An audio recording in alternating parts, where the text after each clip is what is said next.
You're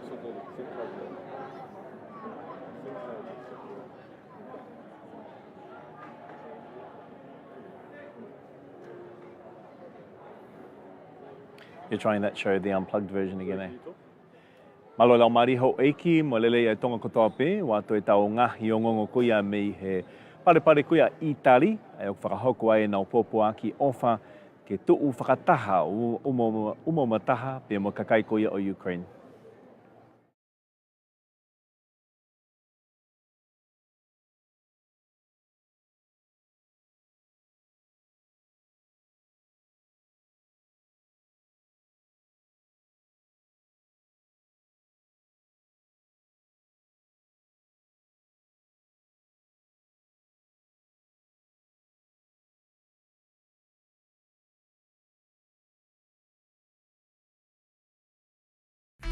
I kuna lahi he whakotua ako koe ni pe mo Digicel International. Ave ai topa panga e wanoa, prepaid bundle pe koe talafiselini ki ho family pe e huhohi ngoa ki lulu ki kuna ai Samsung Galaxy Flip Z pe S21 pe koe pare paanga e wangi au he wika kotoa pe. Ki hao whainga maari ke i kuna pe ke ngawe aki e Digicel International app pe koe digicelinternational.com pe ahia e whanakoloa. Whitu taki ma au pe mho kainga aki ho ave ai topa prepaid bundle pe talafiselini e ahoni.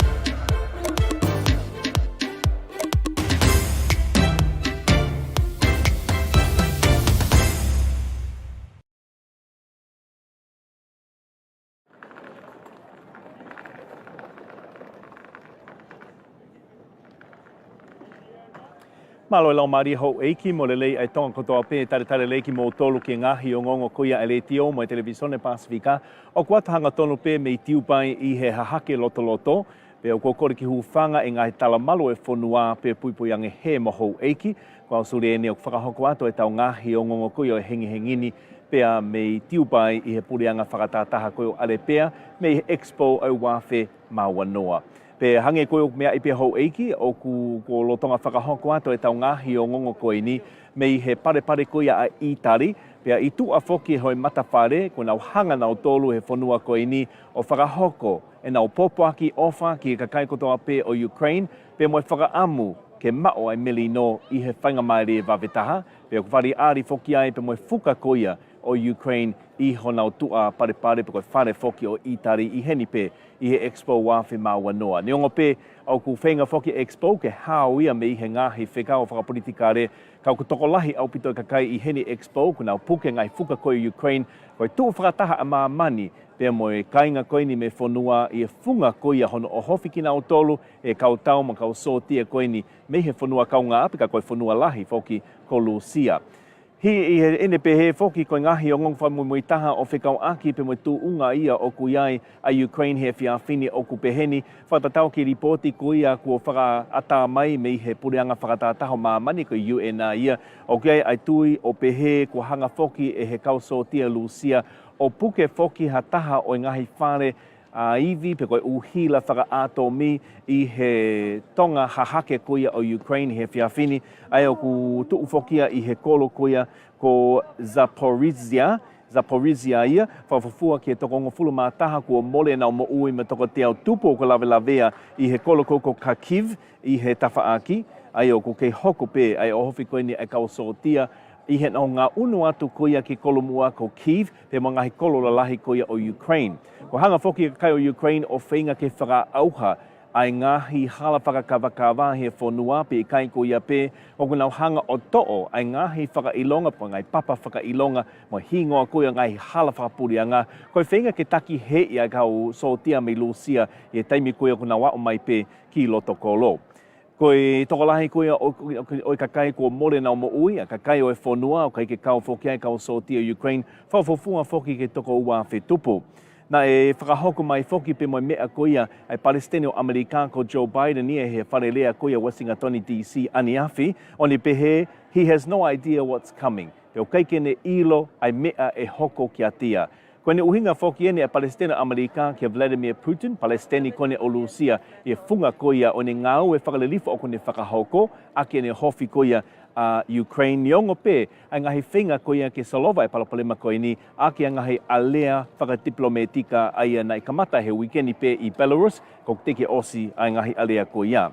Taimita tau pe o whaiha whinga ia e purianga Ukraine, pe mona o Palestini, ke nao hoko koe me mipa kakato I he unioni koia a Iulope, aia ka paute nao me mipa I unioni koia a Iulope, I ai pe hale o ia I fusino koe ni. Menai whai foki ai mea koia e Palestini ko Zelensky, ai Palestini koia o Ukraine, aia e toki whakahoko atu ia ki mo mea mai ki ai. O mau fia ko tau whakatataha mai ki tau tolu I hahoni, kātoa ki mau tolu a ngai whunua kuia o Unioni a Iulope. Kana keki u ilo e au, e anga peheni e tutongi kuia o e tau ngāwe, o mau rorotonga, turi foki e mau ngahi totonu, e mau ngahi tawataina, e mau mo'ui, e mo'ui kuia ho mau kakai, pe ke hao foki ho mau kakai. I kai ko ia pe, mau whenga pe ke mau hoko koe me mipa e tunga tatau pe au Iulope. Mo whakaha mai ki, o mau tu whakataha mo mau tolu.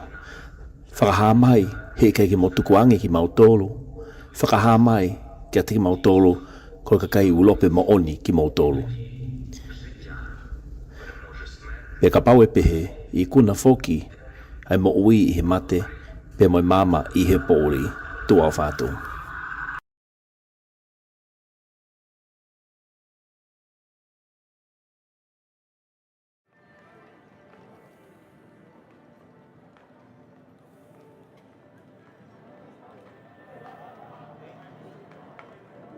Koe mea whokia e Palestini koni o Ukraine, ko Vladimir Zelensky ia anenai I he mea mai he waha o pe ke whakatahataha koe ni ai kau me mipa o Unioni koia a Iulope.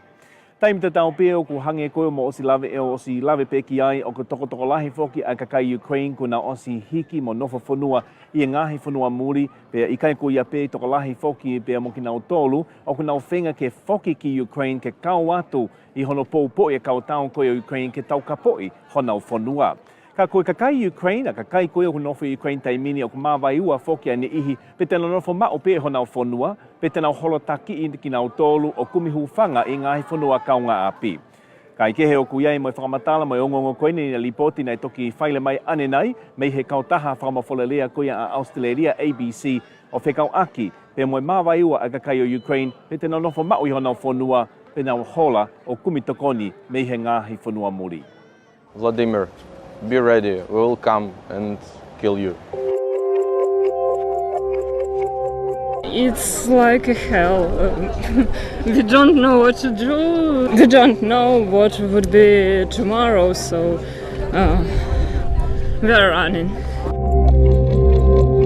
I don't know am I going to come back or not, and I don't want to leave, but it's completely dangerous to stay here.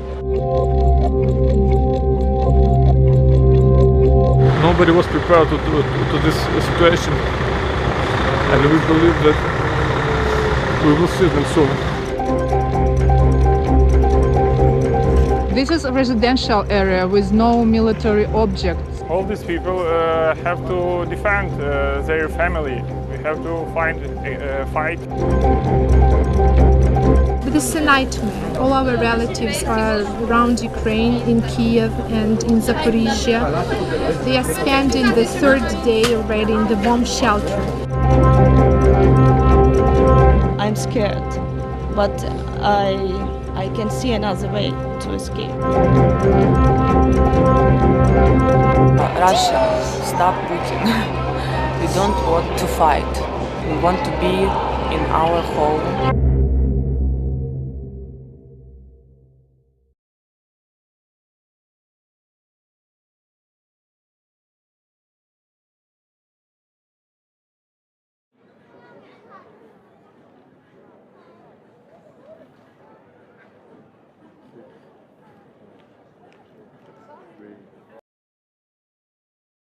Whakatataha, pe koe kautaha whakatataha koe a mamani koe UNA I Geneva, I Switzerlandi. O koe nau ke aria I whoki pe koe ha e kaha o koe o Lucia pe mo Ukraine he funga koe o mea koe ni o kohoko. Pe nai whai whoki e pālote ngai whunua lalahi o mamani ke whai mo mawahe au pito mo toa au pito pe e Lucia ho nau kau sotia ia me Ukraine o whoki whakawhoki ki nau tolu ia ki Lucia. Koe whanua nā ieni e nima na keki nau loto nau tolu ki ai, au nau tuu kau mo pōpō kakato pē ki Lucia, ai ko Belarus, Cuba, ko lea toki lau pēr mo Silia. Taimita tau pē ko hanga whoki he purianga ko ia ai Republika o e kakai o Siaina, o pehe o keki nau pōpō ki nau tolu ia ki ngai tau tea whakapaanga ko hiri whaki e he unioni ko ia a Iulope, ki he purianga koe o Lucia, pe he whoki e kao meimipa koe a Kapeneti, pe he whoki e Palestine o Lucia a Vladimir Putin. Pe o ke hoko atu pe ai ngāwe ki ai. Taimita tau pe o whi kuki whoki a ngahi whanua o Iulope, pe moe palopalema o e kau kore hūwhanga. Lawe I pe na ambo pōlani, ko sia o whoki ki e toko 4 kilo nima mano tupu, ai kakai, tau te whitu ki a hau eik whawhine, pe moe longa I whanau, o koe nau kumi hūwhanga pe ki ngai whanua kaunga api koe ni o Ukraine, pe koe kakai tangata pe o koe nau nofo mao pe ho nau whanua, o stu whaki he puneanga Ukraine, ai mahafu ma ngai mea whana ki a tiki nau tolu. Nei whaere I mai whoki ane nei, he ABC, beko komisoni, beko kautaha whakamafola lea, ata mo televisione Australia, ai ripoti koe ni o whekau aki, mo palopale mo e kau kore hūwhanga a Pōlani. Good evening, Beverly. Yes, here at the border in Hebene, so I'm at the Polish side, and I've been here for 3 days, and you see people arriving continuously. There's already over 420,000 people, Ukrainians mostly, who crossed the border to neighboring Poland. In total, it's more than 700,000 people who left the country since the beginning of the conflict. The situation is very, very dire for civilians. Here, where I am at the border on the Polish side, there are people arriving, mostly women with children, and mostly elderly people, because as you know, able Ukrainian men have to stay in the country to fight against this Russian invasion. So people coming in. There's also where am I right now? There's a lot of cars of Ukrainians living in Poland and waiting for their relatives to cross the border. Also cars of people who came all the way from Lithuania, Estonia, who also have relatives and friends they're picking up. So there's a huge wave of solidarity which has started here at the border. Poland really putting on a show of solidarity, an unprecedented solidarity. Buses are being organized to bring those people to emergency shelters. Schools have been requisitioned to serve as temporary shelters. Neighboring Germany has also said that Ukrainian refugees could take trains to go to Germany. So a huge solidarity effort that we're witnessing in this time of crisis here. Yeah. We are also hearing reports, Emmanuel, that it's not only Ukrainians. We know a number of Afghans have been trying to cross into Poland. Are they trying to join that mass of people trying to get through the border at this point? Are there other people other than Ukrainians? Indeed, Beverly. There are a lot of people who are non-Ukrainians, who are foreign nationals, who were living in Ukraine at the time when the invasion started. And naturally, they also wanted an out. They didn't want to be part and to be victim of that war. There were a lot of testimonies of people who were saying they were the last people to be allowed to board trains, to board buses, to reach the border. So it seems to have been on the Ukrainian side. That being said, there were 3 lines on the Ukrainian side, one for women and children, one for Ukrainian men, and one for foreign nationals, the likes of which you would see, for example, at an airport, for EU nationals and non-EU nationals. I've met with people, with Congolese people, Angolese people, Vietnamese people. They were telling me that, they were being taken in charge at the Polish border by representatives of their respective embassies. services, and the Polish government assured that everybody would be taken care of. However, non-Ukrainian nationals only get a 2-week residency permit, after which they do have to be repatriated in their native country. Emmanuel, is traffic only flowing one way, or are some people, Ukrainians or people wanting to leave Poland and to go and support the war effort in Ukraine? Well, not just some of them. There's a lot of Ukrainian men who are actually going the other way, who are returning to Ukraine. People who have been living in neighboring countries as soon as the invasion started, they've just, got some military gear, some stuff to bring with them, and they decided to go back to Ukraine. I was talking to a group of young men. They were in their early 20s, and they told me they came from Crimea. They live here in Poland, and as soon as the conflict started, they've just decided to go back to defend their country, and they perfectly know that the likely outcome won't be happy for them at the moment. They perfectly know they're putting their lives on the line, yet they want to go. They didn't hesitate one moment, and it was very moving to see this determination. We're seeing this determination from President Zelensky himself. He really rose to the task, to his job. He put on a show of bravery rarely seen from politicians, that the entire people of Ukraine is showing a fortitude that is really, really moving to witness. Emmanuel, extraordinary. Thank you so much for giving us a sense of what is happening there, and I'm sure it must be quite chaotic at times. Good to talk. Thank you, Beverly. Good evening.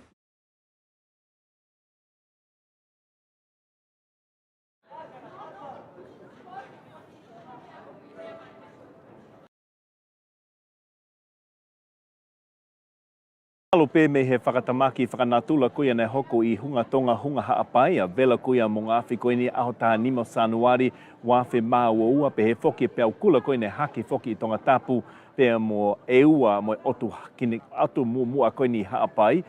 E talo ai mo e tokoni mai kuia purianga Australia a ki e hau kuia e manuao koe ko HMS Atalaite o tokoni I whoki hotau kakai I tonga e taimi koe nei whangata ia e hotau ki whonua. Ko lava ka kato whoki ai whatongia koia e HMS Atalaite, bena I tale lelei whoki ki nuka alofa ani awhi ki wafu koe ko vuna, ai HMS Kenpela, koe taha whoki ane ngai manuao lelei, mei he tautahi koe o Australia o ku whoki pe ki tonga taimini o whakahoko e ngāu e tokoni ki purianga ke whengau e aki pe mo nimo I kai koia pe, o ku kau whoki mo kau sotia Australia e ngai polokalama koia ke tokoni e tuku I motu, hange ko e uaiki pe he whoki atata no muka tōngua, I he whunga koe whakatamaki na I hoko. I ho wau makehe nei whakahoko pe I wafu Queensalote I loto nuku alofa, nei whakahoko ai mea koia ai eiki talawhikaulahi o Australia ki tonga, pia nei peheni pe ai konga ia oi polokalama. HMAS Canberra is carrying over 150 tonnes of supplies, including reconstruction materials, telecommunications equipment, and 2 fire trucks that were donated by the South Australian Metropolitan Fire Service. We will continue to work under the leadership of NEMO to ensure that these supplies are delivered and managed equitably and in harmony with your response and your systems. Once HMAS Canberra has finished unloading, she'll take up her station in southern Hapai to assist with the much needed clean-up and recovery efforts on islands like Namuka.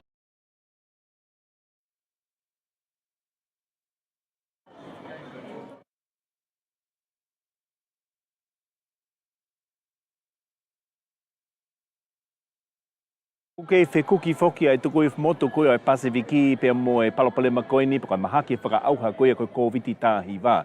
Ina tū taimini ko tuku ange mai ngai statistika ia o whekau aki pe ngai whonua ni ihe Pasifiki mo tū kunga koe o kuiai ai COVID tāhi wā. Kamata pe me Haamoa Amerika ko si kake whoki ngai case for all e valongo fuluma ni mai Haamoa Amerika.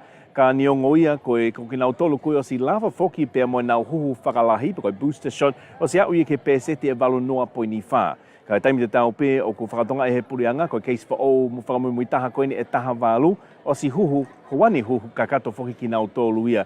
Ka o ku iai mo tokanga makehe ai potu ngāu e koia o e purianga o Haamoa Amerika, potu ngāu e mo ui, o nā whekao ki e kakai kue o ku nau whakatua i e COVID tāhiwa ke no nofo mau pe o kolontine i api ki he aho hoko hoko pe e taha whā.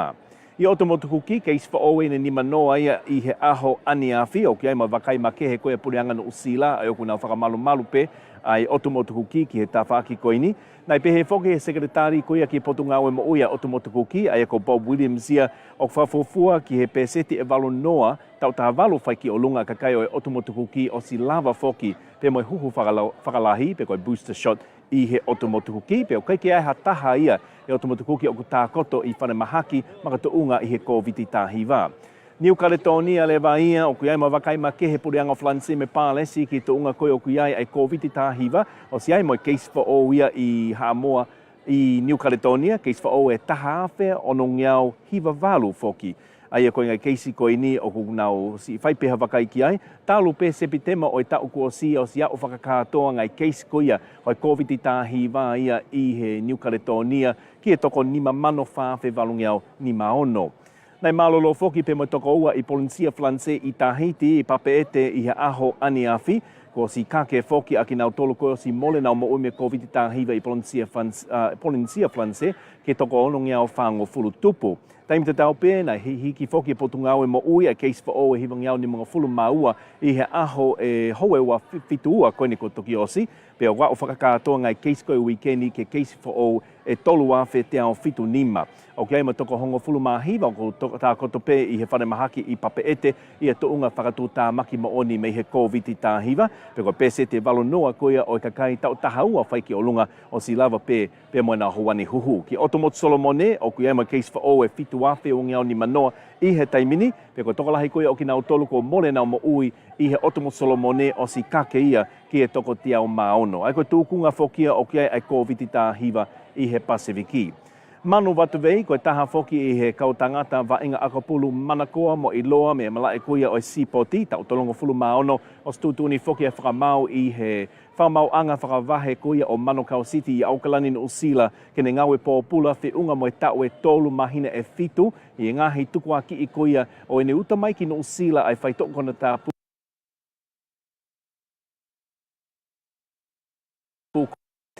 Iai mo e whakatokanga tā whea ki Brisbane i Queensland pe whoki ki ngahi wahe whanua New South Wales i he tawha ki whakatoke lau hahake i he ahoni, koe uhi koe uha pe mo e hako kuia anā tūla ia, o si ai pe mo e toko ono tupu ko more nau mo ui i he wahe whanua New South Wales, pe o ku kei kansere whoki e ngahi api a ko ia, pe malolo mo ngau e kakai toko lahi meho nau ngahi api na fuanga i Brisbane mo e. Tonga hahake koia Queensland ke toinga weekendi, koe uhi ko tuunga whakatū tā maki koia o koia ai ea, mo e tā whea whoki ai vai tā whea i loto kolo, pe he whoki ngahi wheitu o maulalo i he wheitu koeni i Brisbane, Australia.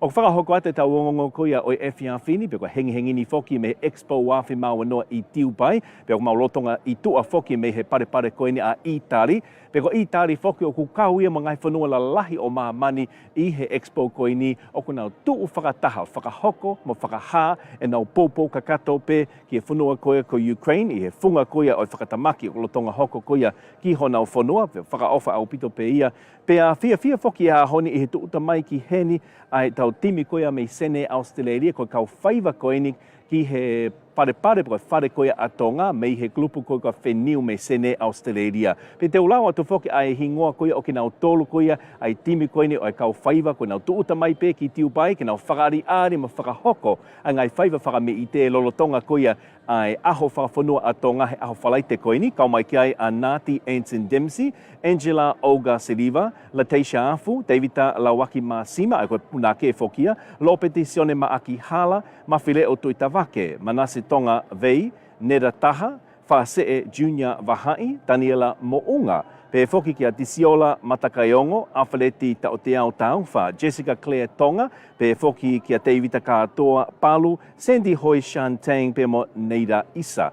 Aia koe timi koe ni, koe kau whaiva ina, kau mai kia Anson, Angelina, Letitia, pea moe punake, pe he whoki ka lo peti, mawhileo, tonga monera, ai koe kātoa kau whaiva koe ni, koe tamasi I tāna whāia, ai koe junior whokia, pea kuiai pe whoki mo tisiola, moe ni I kehe oi kau whaiva, mo tau te au. Koe make-up artist level ko Jessica, kau mai kiai pe moe media koe wheniu ka la Macy, pea moe wheniu marketing manager, ai ko Sandy Tang, pea moe wheniu business partner ko Nara Isa, pe whoki CEO koe ai pe koe pure whoki oi wheniu, ai ko Mele wheniu Oriveti. Ko tau mai ki nau tolu ia, ki tiupai I ahoni pe, teo whoki ki nau whelo aki, pea mo kau whawhawhonga koia me he pare koia a tonga I aho a pongpongi koini I tiupai, taimi koia a mautolu I heni, pea koe teo maa whana ki aho whawhanua koia a tonga I aho whalaite koini. O si mao mai whoki e he leti au mai televisione Pasifika, ai lisi koia o e kau whakaafi whakalangilang ki porokalama koini, pea koe mai whakatō melie, e malawa ke lava mai kotoa ai kai ngotonga koia me he hahake loto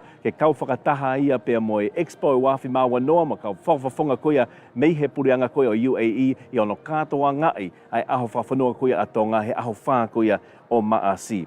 Kai ke he tau wakai atu ini ki he tau whamatala ea ki he ahoni, a koe tau whamatala ea whokieni ki Australia I he ahoni, ai koe aho ua whoki ne polilulu aho u kātaki. Aho tu polilulu aho tolu koia o Maasi, ma mo tolu koia I Australia I he ewhi awhini. Kamata pea meisene, o kulotonga tikili ua noa poini hiva I he hengihengini, o whoki e fua whana mo ea ki tikili sausiasi ua wha, pea ku uha toto holo. Ki melepuane, o kulotonga tikili e taha valu poini valu, pea ia o whoki e fua whana ki tikili e tolo noa la a pe alumaria na tula I he ahoni.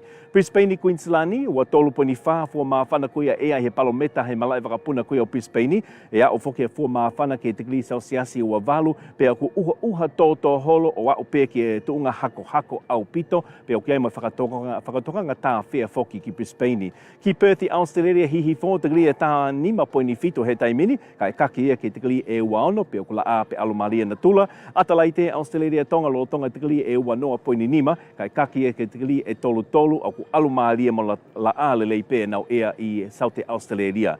Ki Hobart Tasmania, lo tonga tikili e taha valu poini nima, ka e kaki ia ki tikili e ua ono, ku au fia mo malu, ken pela ki Kolomua, lo tonga tikili e taha ono poini nima ia, pea e kaki ki tikili e ua taha uha tuumoto, pe whaka au si pea ki toke lau mamau Australia tā wini, tikili e ua fitu poini nima I he taimini, ka e kaki ki tikili e tolu, malu pe au fia whoki ana tula. Koe lava ka kātoi e tau Ngaahi Ongoongo ki he Houani, me I he leti au mai televisione Pasifika, maulotonga I he World Expo e wafi maua noa me tiupai I he pureanga whakatataha koe o Alepea, United Arab Emirates, malo au pito mo mea mai, ka mo mao whoki FIF lelei mo mea mai pe, ki leti au mai televisione Pasifika, he te mau watu hoko pe, ai ngahi polokalama kehe me Expo e wafi maua noa, ke mo mea mai ki ai kau whoki ai mai tau timi koe ni me wheniu, tēnā whakahoko ngai whaiva whakameite ke whawhunga I a tonga, I aho whawhanua tonga he whalaite koe ni. Mea te au sulieni malo opito mo mea mai, ka mo mao whoki ha aho lelei, mo mea tua o whātu.